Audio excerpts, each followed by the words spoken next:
दोस्तों, आज की वीडियो में हम आपको बताएंगे कि जब एक हिंदू शख्स भेष बदलकर मक्का पहुंचा तो उसके साथ वहां की हुकूमत और वहां के इंतजामिया ने क्या बर्ताव किया। इसकी पूरी तफसील आपको आज की वीडियो में बताएंगे।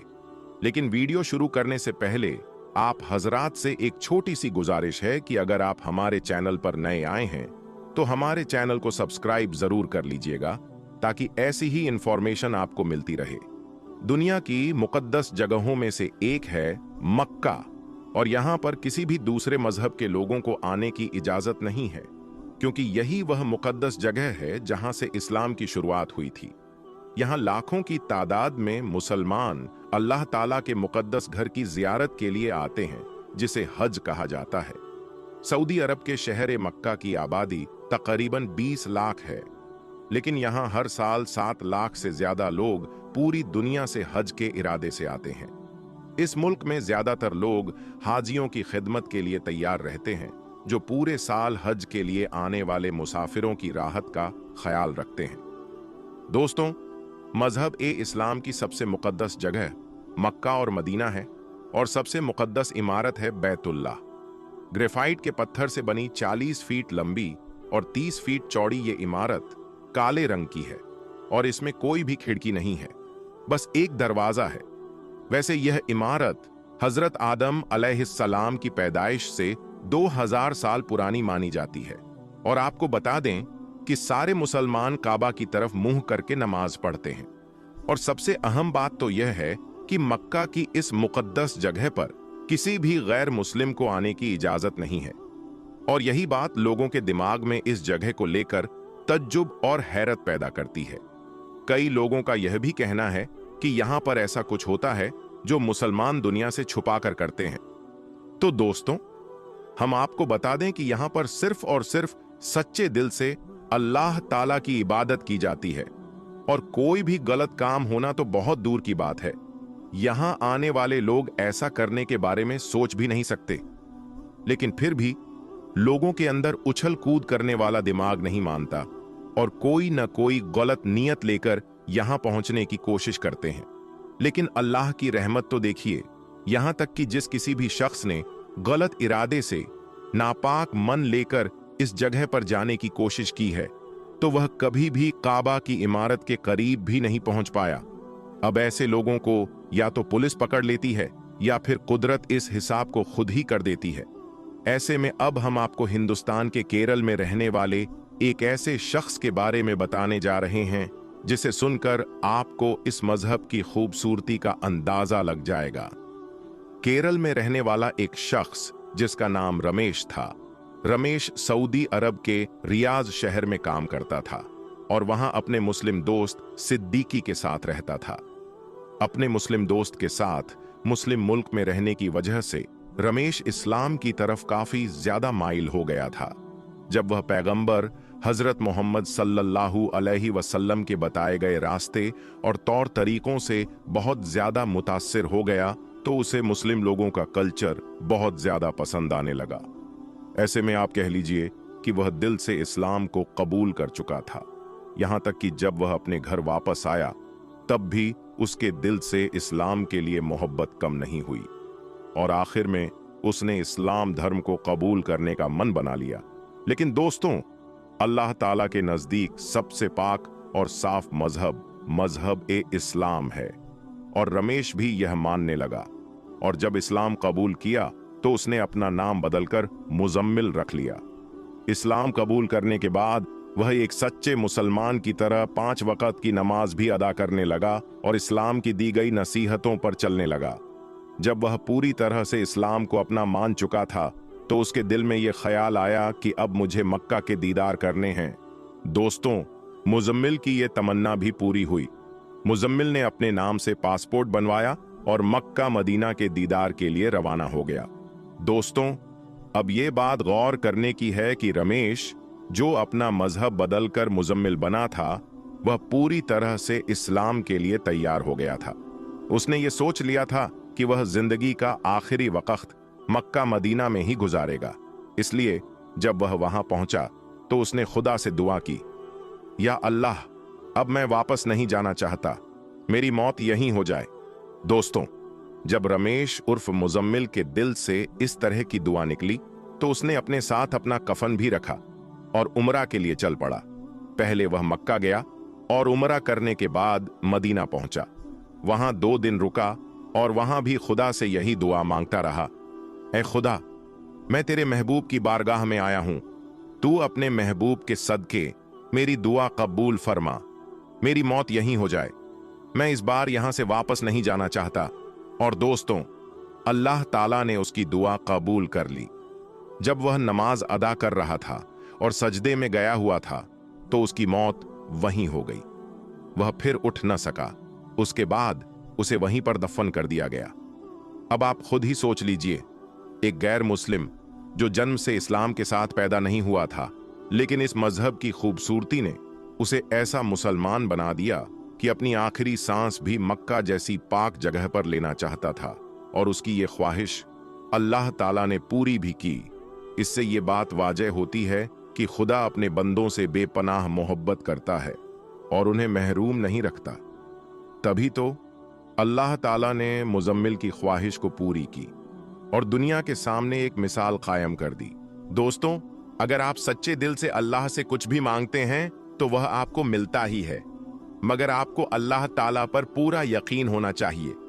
दोस्तों, अल्लाह ने सच्चे मुसलमान की यही पहचान बताई है कि वह अपने ईमान का पक्का हो और इस्लाम धर्म को दिल से कबूल कर ले।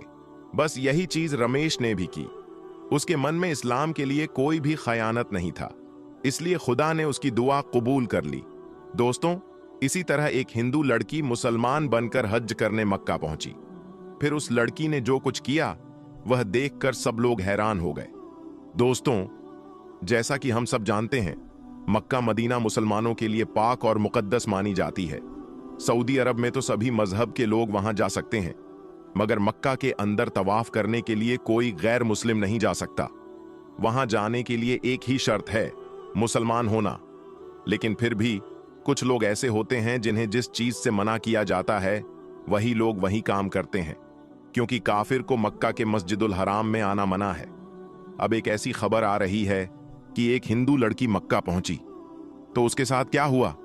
दोस्तों, हिंदुस्तान से लाखों मुसलमान हर साल हज करने के लिए जाते हैं। सऊदी अरब में रहने वाली एक हिंदू लड़की जिसका नाम संगीता है, वह सऊदी अरब में ही एक कंपनी के लिए काम करती है। सऊदी अरब में उसकी बहुत सी मुस्लिम सहेलियां बन चुकी थीं। वह अपनी मुस्लिम सहेलियों से बार बार यह बात सुनती थी कि मक्का मदीना में कोई भी हिंदू इंसान नहीं जा सकता। एक बार उसने अपनी सहेली से पूछ लिया कि वह भी मक्का मदीना जाना चाहती है, जिस पर उसकी मुस्लिम सहेली ने कह दिया कि वह ऐसा सोचे भी ना, क्योंकि वह एक गैर मुस्लिम है। जिसके बाद उस हिंदू लड़की ने कुछ नहीं कहा। तकरीबन 1 हफ्ते बाद उस संगीता की मुस्लिम सहेली को यह खबर मिली कि वह मक्का गई है और वहीं पर उसे शक की बुनियाद पर पुलिस ने पकड़ लिया है। उसके बाद उसकी सहेली ने संगीता को समझाया कि अगर वह इस्लाम कबूल कर लेगी तो उसे मक्का मदीना जाने से कोई ताकत नहीं रोक सकती। पुलिस ने उस हिंदू लड़की को यानी संगीता को वहां जाने ही नहीं दिया था। उसके बाद उस संगीता नामी लड़की ने मजहब ए इस्लाम को कबूल कर लिया, जिसके बाद वह मक्का मदीना जा सकी। दोस्तों, जब उसकी सहेली ने उससे पूछ लिया कि तुमने ऐसा मक्का मदीना में जाने के लिए क्यों किया, तो संगीता ने कहा, जब मुझे पुलिस वालों ने वहां जाने से रोका तो पुलिस वाले इतने रहमदिल थे कि उन्होंने मुझे छुआ तक नहीं और मेरी तरफ आंख उठाकर देखा भी नहीं।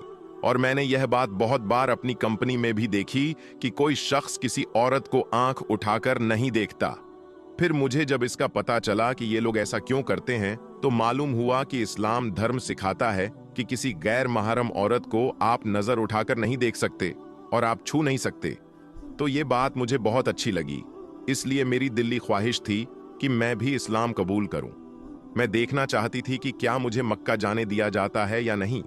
वैसे तो मैं इस्लाम दिल से कबूल कर चुकी थी, इसलिए मैं मक्का चली गई और मैंने इस्लाम कबूल कर लिया और मुझे फख्र है कि मैं एक मुसलमान हूं। दोस्तों, आखिर में अल्लाह ताला से दुआ है कि अल्लाह ताला हमें भी अपने घर मक्का और मदीना जाने की तौफीक अता फरमाए। आमीन। दोस्तों, आज हम आपको एक मोची के बारे में बताएंगे। एक गरीब मोची हज करने के लिए गया वाकया सुनकर आपकी आंखों में आंसू आ जाएंगे। बगदाद में एक गरीब मोची रहा करता था। मोची जूते चप्पल सिलने वाले या मरम्मत करने वाले को कहते हैं। उस मोची को हुजूर अकरम सल्लल्लाहु अलैहि वसल्लम से बड़ा इश्क था। उसने रोजाना एक एक आना बचाया और कहा, जिस दिन सफर के खर्च का इंतजाम हो जाएगा उसी दिन मदीना मुनव्वरा को रवाना हो जाऊंगा। आखिरकार बरसों की मेहनत के बाद उसके पास कुछ पैसे इकट्ठे हुए, जिससे उसने सवारी खरीदी, ज़ादे राह का इंतजाम किया और फिर हज पर जाने का इरादा किया। जब वह हज पर जाने लगा तो उसने लोगों को दावत के तौर पर बुलाया। अक्सर ऐसा होता है कि जब कोई बंदा हज करने के लिए जाता है तो अपने दोस्तों और अहबाब को दावत करता है। उसी दावत में एक आलिम साहब भी आए। खाना खाने के दौरान आलिम साहब ने कहा, हज के लिए जा रहे हो? उस गरीब मोची ने कहा, जी हां। आलिम साहब ने कहा, एक काम करो। मोची ने कहा, क्या करना है? तो आलिम साहब ने उससे कहा, कल जाते जाते लोगों से माफी मांग लेना। अगर किसी का दिल टूटा हो तो हुजूर अकरम सल्लल्लाहु अलैहि वसल्लम नाराज हो जाएंगे। उसके बाद जब मोची सुबह उठा तो सबके दरवाजे पर गया और माफी मांगने लगा। माफी मांगते मांगते वह शहर के बाहर एक दरवाजे पर पहुंच गया। उसने दरवाजा खटखटाया। अंदर से एक खातून की आवाज आई। कौन? गरीब मोची ने अपना नाम बताया। अंदर से आवाज आई, किस लिए आए हो? मोची ने कहा, मदीना शरीफ जा रहा हूं, बस माफी मांगने के लिए आया हूं। कोई खता हो गई हो तो मुझे माफ कर देना। अंदर से खातून की आवाज आई, हमारे घर में कोई मर्द नहीं है। यह सुनकर मोची कहने लगा, क्या हुआ तमाम मर्दों को? खातून ने कहा, यह सवाल ना पूछो, तुझे तेरे सवाल का जवाब मिल गया, बस यहां से चला जा। जब वह मोची वापस पलटा तो उसे गोश्त की खुशबू आई। वह वापस आया और कहने लगा, क्या थोड़ा सा गोश्त मुझे भी मिलेगा? अंदर से खातून की आवाज आई, वह जाने वाले, ये गोश्त तेरे लिए हराम है, हमारे लिए हलाल है। बस यह सुनकर उसके दिमाग में हलचल मच गई। उसने कहा, कलमा हुजूर अकरम सल्लल्लाहु अलैहि वसल्लम का पढ़ती हो? खातून ने कहा, जी हां। उसने कहा, मुसलमान हो? खातून ने कहा, जी हां। तो मोची कहने लगा, फिर जब शरीयत एक है तो फिर हुक्म एक क्यों नहीं है? खातून ने कहा, यह ना पूछ, बस वापस चला जा। मोची ने कहा, बताओ तो सही, आखिर इसमें क्या राज है? खातून कहने लगी, सुनो, यह जो गोश्त मैं बना रही हूं यह मुर्दा जानवर का है। शरीयत में किसी को भी बिना उज्र के मुर्दार का गोश्त खाना हराम है, लेकिन अगर जान पर बन आए तो शरीयत ने इसकी इजाजत दी है। सिर्फ उतना खाने की इजाजत है जिससे जान बच जाए। ऐ मुसाफिर, मेरे घर में बेटियां जवान हैं, घर में कोई कमाने वाला मर्द नहीं है। कई दिन का फाका हो गया है। जब बेटियों की हालत ऐसी हो गई कि लगा वे इंतकाल कर जाएंगी तो मैं घर से बाहर रिस्क की तलाश में निकली, लेकिन हाथ फैलाने की हिम्मत ना हुई। जब हिम्मत ना हुई तो मैंने एक मरा हुआ जानवर देखा और सोचा कि इसका गोश्त लेकर अपनी बच्चियों को खिला दूं ताकि उनकी जान बच सके। बस इतना सुनना था कि उस मोची की आंखों में आंसू आ गए। जब वह वापस जाने लगा तो अंदर से खातून की आवाज आई, जब आप मदीना पहुंच जाएं तो हमारे नाना को जाकर हमारा सलाम कह देना। जब उस मोची ने नाना का लफ्ज सुना तो उसके पैरों तले जैसे जमीन ही खिसक गई। उसने हज पर ना जाने का इरादा किया और अपने घर वापस आ गया। आंखों में आंसू भरे थे। जितना ज़ादे राह उसने जमा किया था सारा बेच दिया। जो सवारी खरीदी थी उसे भी बेच दी और सारा पैसा लेकर सैयद के चौखट पर आ गया। आने के बाद दस्तक दी, दरवाजा खुला, चुपके से हाथ बढ़ाया और कहने लगा, सैयदा, यह तोहफा कबूल कर लो। सैयदजादी ने कहा, जो हज को जा रहा था वह पैसा लेकर आया हूं। सैयदजादी ने कहा, क्या हज को नहीं जाओगे? उसने रोकर कहा, सैयदा, अगर आपको रोता हुआ छोड़कर मदीना चला गया तो मैं अल्लाह के प्यारे महबूब हजरत मोहम्मद सल्लल्लाहु अलैहि वसल्लम को जाकर क्या मुंह दिखाऊंगा? अगर आपने यह कह दिया कि मेरी बेटियों को रोता हुआ छोड़कर आया है, मुझे तेरे सलाम की कोई जरूरत नहीं, तो फिर अपना मुंह लेकर कहां जाऊंगा? उसने कहा, जिंदगी रही तो हाजिरी फिर हो जाएगी। मेरा तोहफा कबूल कर लें। अगर तोहफा कबूल हो गया तो दुनिया भी कामयाब हो जाएगी और मेरी आखिरत भी कामयाब हो जाएगी। यह कहकर वह वापस आ गया। जब घर आया तो बीवी कहने लगी, सरताज, तुमने सितम कर दिया। उसने कहा, क्यों? तो बीवी बोली, वहां तो नसीब से लोग जाया करते हैं और तुमने जाते जाते जानबूझकर अपने सफर को खत्म कर दिया।